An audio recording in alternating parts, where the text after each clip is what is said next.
ಪುನೀತ್ ರಾಜ್ಕುಮಾರ್ ಒಬ್ಬ super star. ಆದರೆ ಅವರ ಕತೆ ಅದಕ್ಕಿಂತ ತುಂಬಾನೇ ದೊಡ್ಡದು. ನಂಬೋಕೆ ಕಷ್ಟ.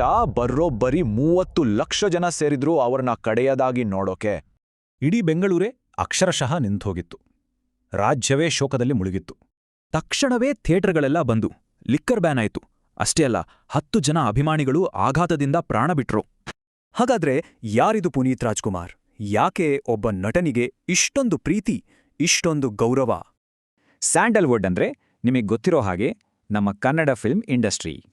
ಸ್ಕ್ರೀನ್ ಮೇಲೆ ಅವರು ಸ್ಯಾಂಡಲ್ವುಡ್ನ ಬಾಕ್ಸ್ ಆಫೀಸ್ ಕಿಂಗ್. ಅವರ ಸಿನಿಮಾಗಳು ಅಂದ್ರೆ ಹಿಟ್ ಗ್ಯಾರಂಟಿ. ಅವರದ್ದು ಸಿನಿಮಾ ಕುಟುಂಬ. ಲೆಜೆಂಡ್ರಿ ನಟ ಡಾಕ್ಟರ್ ರಾಜ್ಕುಮಾರ್ ಅವರ ಕಿರಿಯ ಮಗ. ಅವರ ಪ್ರತಿಭೆಗೆ ಪ್ರಶಸ್ತಿಗಳ ಸುರಿಮಳೆನೇ ಆಗಿತ್ತು. ನ್ಯಾಷನಲ್ ಅವಾರ್ಡ್, ಫಿಲ್ಮ್ ಫೇರ್ ಎಲ್ಲವೂ ಸಿಕ್ಕಿತ್ತು. ಆದ್ರೆ ಜನ ಅಷ್ಟೊಂದು ದುಃಖ ಪಡೋಕೆ ಕಾರಣ ಅವರ ಸಿನಿಮಾಗಳು ಮಾತ್ರ ಅಲ್ಲ. ಅಸಲಿ ಕಾರಣ ಸ್ಕ್ರೀನ್ ಆಚೆಗಿನ ಪುನೀತ್, ಅವರ ನಿಜವಾದ ವ್ಯಕ್ತಿತ್ವ. ಯಾರಿಗೂ ಗೊತ್ತಿಲ್ಲದ ಹಾಗೆ 46 ಉಚಿತ ಶಾಲೆಗಳನ್ನು ನಡೆಸ್ತಿದ್ರು. 26 ಅನಾಥಾಶ್ರಮಗಳಿಗೆ ಅವರೇ ಆಸರೆಯಾಗಿದ್ರು. ಅಷ್ಟೇ ಅಲ್ಲ, 16 ವೃದ್ಧಾಶ್ರಮಗಳನ್ನು ಕೂಡ ಅವರೇ ನೋಡ್ಕೊಳ್ತಿದ್ರು. ಇದರ ಜೊತೆಗೆ 19 ಗೋಶಾಲೆಗಳ ಜವಾಬ್ದಾರಿನೂ ಅವರೇ ಹೊತ್ತಿದ್ರು. ಶಕ್ತಿಧಾಮದಿಂದ ಹಿಡಿದು ಕೋವಿಡ್ ಫ್ಲಡ್ ರಿಲೀಫ್ವರೆಗೂ ಅವರ ಸಹಾಯದ ಹಸ್ತ ಚಾಚಿದ್ರು.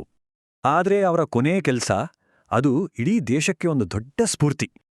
ಅವರ ತಂದೆ ಡಾಕ್ಟರ್ ರಾಜ್ಕುಮಾರ್ ಶುರು ಮಾಡಿದ್ರು. ಅದೇ ದಾರಿಯಲ್ಲಿ ಪುನೀತ್ ಕೂಡ ನೇತ್ರದಾನ ಮಾಡಿದ್ರು. ಇದರಿಂದ ಸ್ಫೂರ್ತಿಗೊಂಡು ಬರೋಬ್ಬರಿ 1 ಲಕ್ಷ ಜನ ಕಣ್ಣುದಾನ ಮಾಡೋಕ್ ಮುಂದಾದ್ರು. ಇವತ್ತಿಗೂ ಅವರ ಹೆಸರು ಶಾಶ್ವತವಾಗಿದೆ.